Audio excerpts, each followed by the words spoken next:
Minamata, a quaint town, its soul forever tied to the sea, where generations of families have lived and breathed by the rhythm of the tides. The ocean is woven into every corner of life here, a lifeline and a legacy. And then, that peaceful world was shattered by strange signs.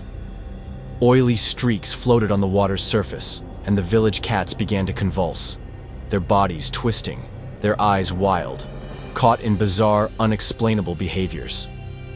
At that moment, no one could have guessed that these oddities were just the first warning of something truly terrifying to come. Hello everyone. Welcome back to our channel, where mysteries come to light. Today's story is about the Minamata disaster. After World War II, Japan was left exhausted and broken, burdened by the scars of defeat. To rebuild, the government poured its focus into heavy industry and chemical manufacturing. Thanks to bold policies, rapid modernization, and a surge in exports, Japan's economy transformed as if by magic. Within decades, the nation rose to become an economic powerhouse. This explosive growth improved lives and cemented Japan's influence on the global stage. Amid this wave of progress, Chisso Corporation emerged as a pillar of Japanese industry. And the Chisso plant in Minamata was its crown jewel, the driving force behind the company's booming production.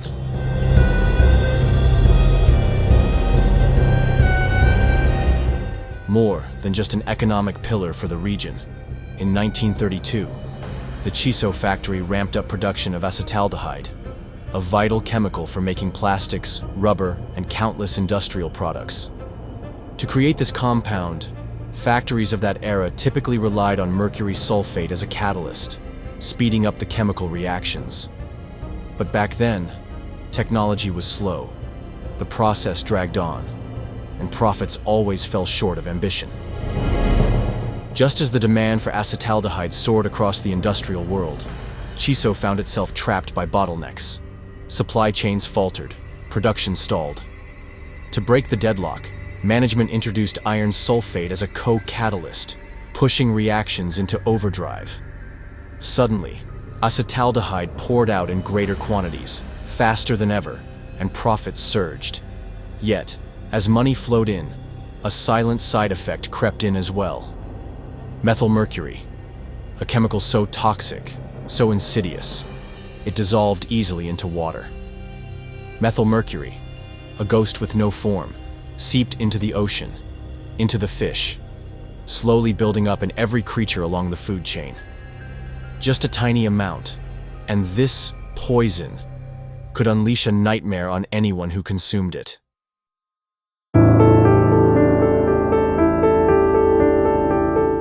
The human body cannot simply flush this poison away. It lingers, accumulating day after day, month after month, as if time itself conspired to wind a slow, deadly clock inside every victim. At high concentrations, methylmercury is an invisible blade that ravages the central nervous system, destroys vital bodily functions, and can steal away life in an instant.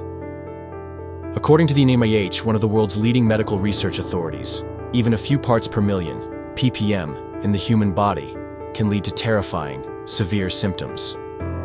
The danger of methylmercury is so extreme that its waste demands cutting-edge technology and strict controls, from isolating the source of wastewater to chemical treatment. Yet every one of these safeguards comes at a price, driving up operating costs and weighing heavily on any company's finances. And so, the Chisso factory, the pride of Minamata, used its power and influence to bypass costly precautions, choosing instead the cheapest, most ruthless option, dumping methylmercury straight into Minamata Bay without any treatment at all. This act of reckless negligence by Chisso left a wound upon the land, one that would never truly heal.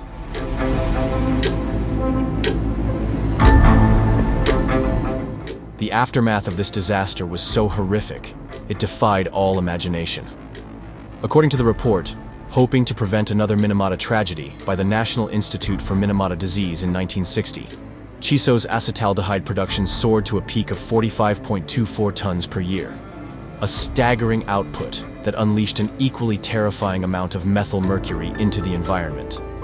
Specifically, about 5% of the waste from this process contained methylmercury. On average, each year Chisso discharged roughly 2.2625 tons of methylmercury. Even worse, this untreated dumping went on for 36 years, from 1932 all the way to 1968. During that long stretch of time, Minamata Bay wasn't just polluted. Entire generations of the community were put in danger. The poison quietly seeped into the sea, weaving its way through every link of the food chain, from microscopic seaweed at the very base of aquatic life, to small creatures that fed on it, then to the larger fish that consumed the small ones, as the toxic burden grew heavier and heavier with every step up the chain.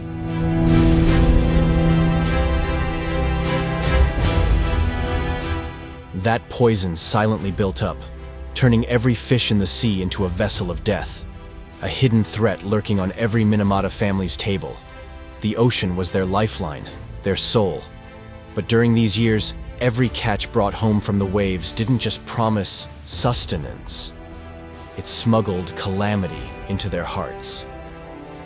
The fishermen of Minamata, unaware, unknowingly delivered doses of poison into their homes with each meal. Every dinner became a step closer to death's doorstep. Yet, no one could see it coming. No one could stop it. For nearly 4 decades, the truth was hidden behind a veil of power, until, at last, the factory's dark secret was exposed. On April 21st, 1956, a 5-year-old girl was rushed to Minamata Hospital, baffling doctors with her strange symptoms. Trouble walking, trouble speaking, sudden seizures racking her tiny body. 2 days later, her younger sister was hospitalized with similar signs. Not long after, the girl's mother reported that a neighbor's daughter was also suffering the same mysterious problems. As doctors quietly investigated house by house, they discovered 8 more patients, each showing the same haunting symptoms, all admitted to the hospital in fear and confusion.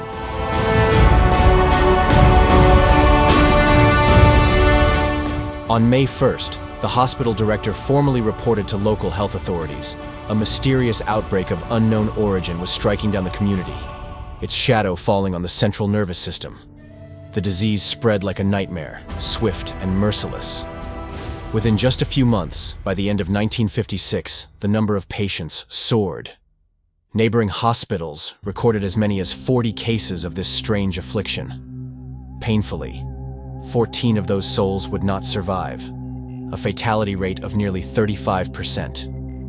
Faced with this unprecedented tragedy, Kumamoto University stepped in, determined to uncover the truth. At that time, the illness was still considered a new disease, and the research journey felt like groping through darkness. Kumamoto's team struggled day after day, meticulously examining each patient, investigating the living conditions of every family, desperate to find the thread that connected every case. Slowly, a suspicious pattern emerged. All the patients had eaten fish and seafood from Minamata Bay. Samples of hair and muscle tissue from the victims revealed mercury levels far beyond the safe limit. Most tellingly, the researchers detected the presence of methylmercury, a silent, deadly poison, quietly destroying countless lives in the community. If the story of Minamata moved you or made you reflect, leave a comment below, hit the like button, share this video with others, and don't forget to subscribe to the channel. Let's spread the message of environmental protection and safeguard our future together.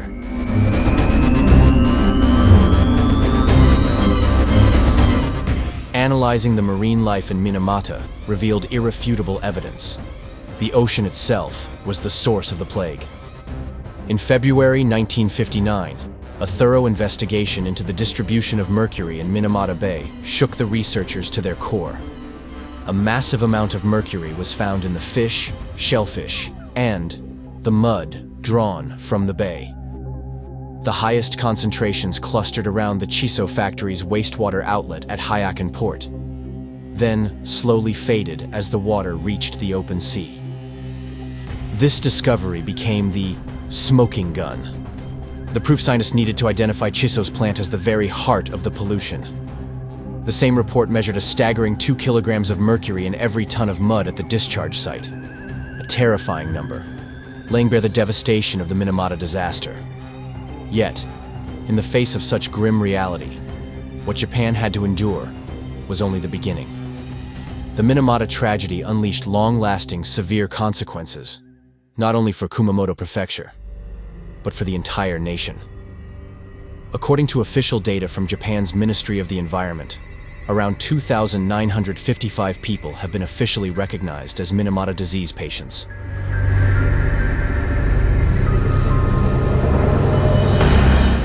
As many as 1,784 people lost their lives, a staggering fatality rate of nearly 60%, a testament to the horrific devastation wrought by methylmercury on public health. But that was not all. Minamata's lifeblood, the ocean, was lost, as fear of contamination drove people away from fishing, plunging the community into poverty and daily hardship. The tragedy deepened as families endured unending sorrow. Children were born with congenital deformities, and future generations continued to suffer the heavy legacy of methylmercury's curse. Dr. Masasumi Harada, who dedicated his entire career to studying the impact of Minamata disease, wrote in his work, The Global Lessons of Minamata, Disease and Introduction to Minamata studies that mercury can severely damage the nervous system, the brain, and the development of young children. The poison's shadow lingers for generations, dooming countless children to lives of weakness, deformity, and struggle. The aftermath of this disaster destroyed not only physical and mental health, but also left deep psychological scars, as victims endured pain, stigma, and lasting despair.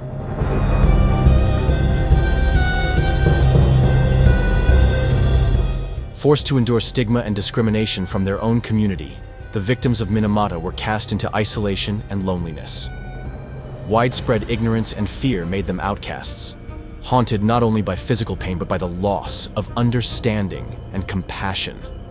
Such cold, heartless behavior deepened their wounds, driving them to despair and helplessness, shutting every door to support and recovery. The Japanese government, too, faced fierce criticism for its failure to supervise and address the disaster. For years, Chisso's factory continued dumping toxic waste unchecked, exposing grave weaknesses in environmental oversight. Worse still, the years from 1959 to 1969 became known as the Silent Decade, 10 years in which pollution persisted, and neither authorities nor company leaders took any effective action. Frustrated by such indifference, the people of Minamata had to take justice into their own hands, launching legal battles from 1969 to 1973 to demand what was rightfully theirs. Earlier, in 1959, Chisso had offered sympathy payments, but many victims refused, seeing the amount as insultingly small and the company still refusing to admit any true responsibility.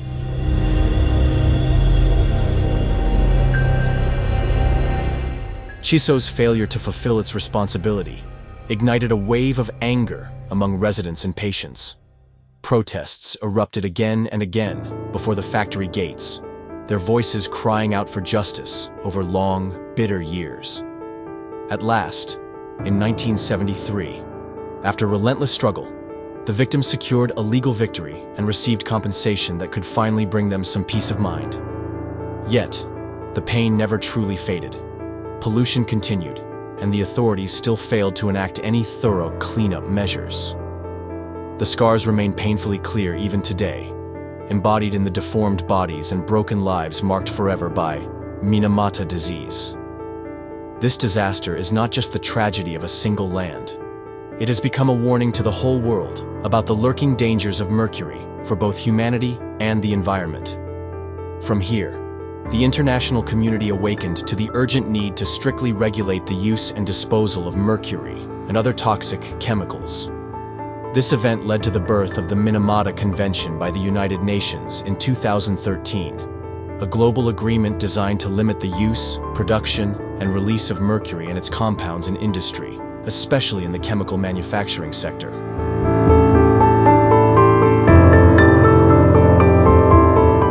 The convention requires participating countries to take measures to reduce risks, replace products and processes involving mercury, and safely manage all mercury-containing waste.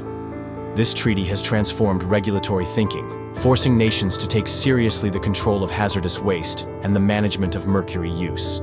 It protects not only human health, but also helps safeguard ecosystems from the ruinous threat of mercury pollution, a major step toward preventing disasters like Minamata from ever happening again. Yet, against this backdrop, Japan once again faces controversy as it proceeds to release radioactive water from the Fukushima nuclear power plant into the ocean, assuring the public that the water is safe enough to drink. This event cannot help but stir memories of past cover-ups and secrecy. Can anyone truly trust these new safety promises? Or is this just another mask for a tragedy waiting to repeat? The Minamata disaster remains an undeniable warning for us all.